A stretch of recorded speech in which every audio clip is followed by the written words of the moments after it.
Todd Shapiro Show. Canada Laughs. SiriusXM 168. Without delay, the Blockchain Report, sponsored by Datametrics. For more information, go to datametrics.com. How you doing, my man? Jeff Stevens. Hey, buddy. Doing great. How you doing? Good, good. We're here in studio today with very, very, very long-time comedian Glenn Foster, that Canadian guy. Hi, Jeff. Awesome. Hey, Glenn. Nice to meet you. I'm here with Peter Kim, the president of Graph Blockchain as well. You guys in a studio? Well, we are. We're in a moving studio. It's called the Taxi. It's like the new, we should just do the radio show in like Uber and get him as a sponsor. You know what? I think I've done more of your shows in the back of a taxi going to airports than I have actually in your studio. Yeah, you have, and that angers me. Do I have bad breath? Yeah. Bilal keeps telling me, just book it when you're away. I don't know why. I thought you didn't like me, but it's Bilal setting it up. We only have so many chairs. Nice to talk to you. Jealous of the bromance. How's everything, Jeff, over at Datametrics? You know what? It's been great. We, I was away for a week with the family, coming back and catching up with everything. And Peter and I have been out marketing both Datametrics and then Graph Blockchain. As you know, we're taking Graph Blockchain public to be a standalone company. So getting out and telling the story and letting everyone know all the great things that he and the team are doing on the blockchain side and providing solutions for multinational companies. Peter, what is going on the blockchain side with Graph Blockchain? In terms of the filing going public, or in terms of the business side of it? Well, a little bit. I'm kind of intrigued by how you take a company public. Actually, that's something that I definitely don't have the skill set for. Yeah, I mean, there's multiple ways, but the way we've approached the situation or the going public is we've applied for listing on the Canadian Stock Exchange, which is the CSE. And in conjunction with that, we've applied to the Ontario Securities Commission.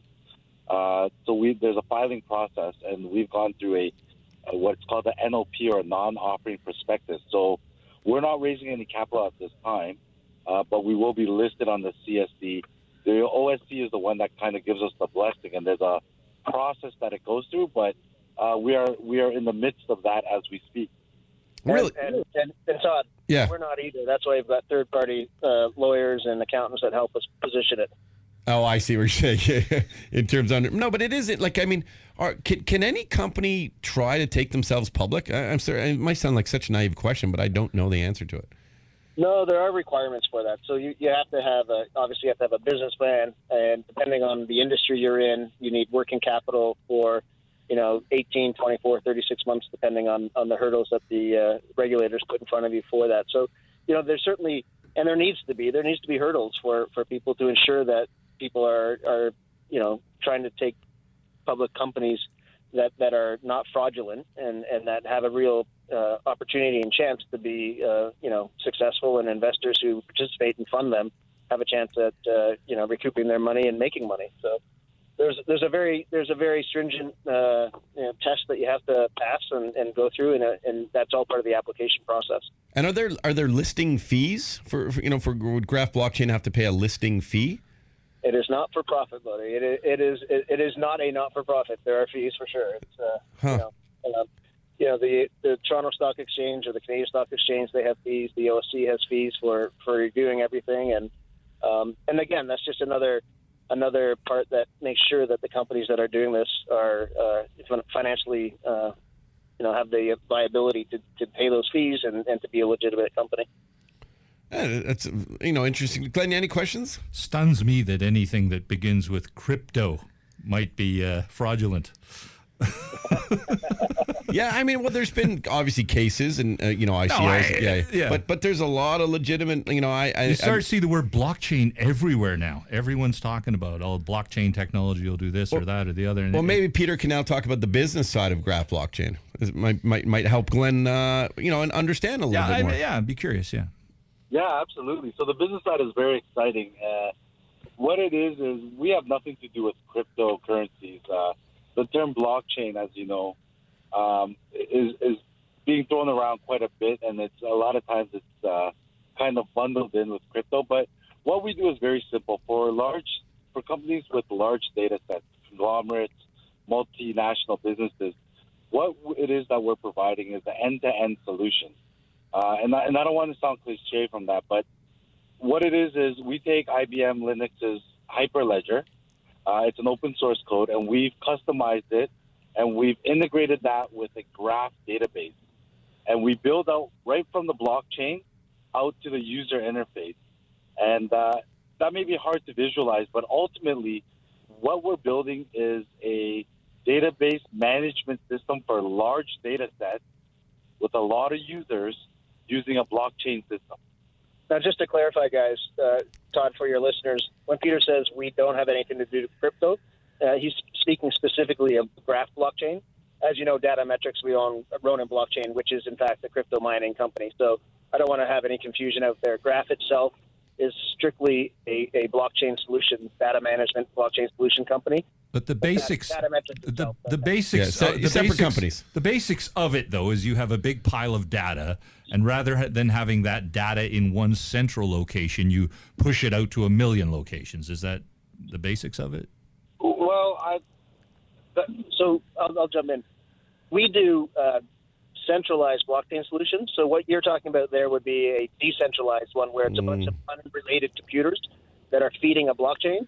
What Right. Graph Blockchain builds are centralized blockchain solutions. So they're closed ecosystems, and they're built specifically for corporations and government agencies that want to have complete control of that entire process, but recognize the benefit of having a blockchain and the graph and the data graph solution for optimizing the efficiencies of getting access to that data.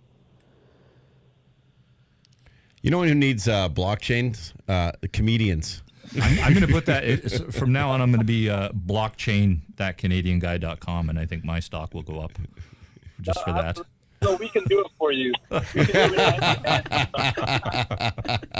have a chain at home with a block on it. He's a Canadian comedian. He cannot afford the listing fee. Don't worry. That's right. I promise That's you. right. And I don't trust comedians as far as I know. Hey, Todd, Yes. I have a very important question for you. Oh, here we go. You're at the game last night. What happened? Okay, this is great. I'm glad you asked, actually, because I was just showing a video off air to everyone. I actually led the program with this, but for listeners who weren't listening right at 4. By the way, did you guys hear that we had John O'Hurley on the show earlier today? Did you know that? No, very cool. Yeah, Jay Peterman from Seinfeld. He was such a beauty. He was anyway, and he gave it was fabulous. he gave us a monologue that got cut out of Seinfeld, and he did it for us live here on the show. It was really spectacular. But last night, I was very lucky. I got taken to the game, and I was sitting front row, courtside seats, and literally they're courtside because they're kind of cool. They're right in one of the zones, so both like that's sort of the zone you wanted to be in, because it was when one side it was Cleveland the first half, and then I got to see the Raptors in the second half, but they had that collapse. But there was one point there, literally as there was that, I almost swore, I was so mad, but that stupid, well, I guess I can swear on the show, but that terrible collapse. And the Raptors just, they couldn't hit a shot in the fourth or in overtime. It was insane to be there and see how dominant they were the whole game and just lose. But I had an incident, Jeff and Peter, with LeBron James. So I was chirping him a little bit because I was so close to him and he could hear me. And there's a moment there, and I have video of this, where LeBron James, who now I have decided by my great skill set and my, I'm a bit of a chameleon. I can adapt to most human beings and sort of figure out what they're about. He's not a human being, LeBron James. He might be AI, actually. You might need him for your machine learning for Nexology or something. This guy, he looked at me in this evil kind of, like, I didn't know if he was quite a superhero, or maybe he was a villain, or maybe he was the devil, or maybe even God himself or herself. Okay, I don't want to make anyone feel like they're not special as God. And he heard me tripping, and he looked dead into my eyes, and this is on video. And Jeff and Peter and Glenn and everyone listening, as he did that, I swear he sucked out some of my soul. And in like a stream of like, and it wasn't a stream of like blue light or anything, but that's what I'm envisioning in the movies. You see it leave me, go into him. He had a little extra strength to go and then win that in overtime. And really, I want an assist on the score sheet. You can become one of the most hated guys in Toronto for saying that out. And you see it. He gives me this look, and he flexes his muscles at me, which made me feel far less of a man than I've ever felt ever. And man, is this guy special to watch? And that's what it comes down to. LeBron James is the king for a reason. and it was. You're meddling with powers you can't possibly comprehend. That's what I expect to come out of his mouth in the post-game interview. One day, when he retires, that's going to be his last post-game interview. LeBron, how did the game go tonight? You're meddling with powers you can't possibly comprehend. Congrats on such a wonderful career, LeBron. What do you owe it to? You're meddling with powers you can't possibly comprehend. Oh man. So yeah, that was my night. Oh, that's exciting. We were in Ottawa. We had dinner with a potential investor. Then we went back to the lounge and we were watching the game. And we were looking for you, but we couldn't see you courtside. So I was on the side that wasn't the TV side, but there were a couple like at one point like DeMar DeRozan was just sitting in my lap. Like that's what happens. It's like so interesting what happens at a basketball game. Like, oh hey DeMar, how's it going, bud? We had a bunch of listeners sort of tweeted they would see pics the odd time you'd catch this greasy haired guy back there where everyone questioning how the hell does he sit in front row? But it was awesome, and I'll never go to another game again. You won't be able to top it. Or yeah, exactly. You can't enjoy a game after that. That's it. Okay, gentlemen. Well, guys, I'm really looking forward to learning more about Graph Blockchain going public, and you guys just helping us with the education of all of it. Jeff, you've been so good to all of us, really. Easing us into the space, which is going to be a big part of our future and our world really to come. So everyone needs to learn and know more. And Jeff Stevens from datametrics.com and Peter Kim from Graph Blockchain. Good luck with all the listing stuff going forward. And we can't wait to get you back on the program, hopefully in studio, Jeff. I'll brush my teeth that day, I promise. I look forward to it, and nice to meet everyone in studio over the line, and we'll see you soon. Thanks, bud. Okay, and good driving of the cab driver, too. I didn't hear any screeching or braking. He's learning about blockchain as he drives. Yeah. He's investing right now. He should be tipping you guys. Yeah.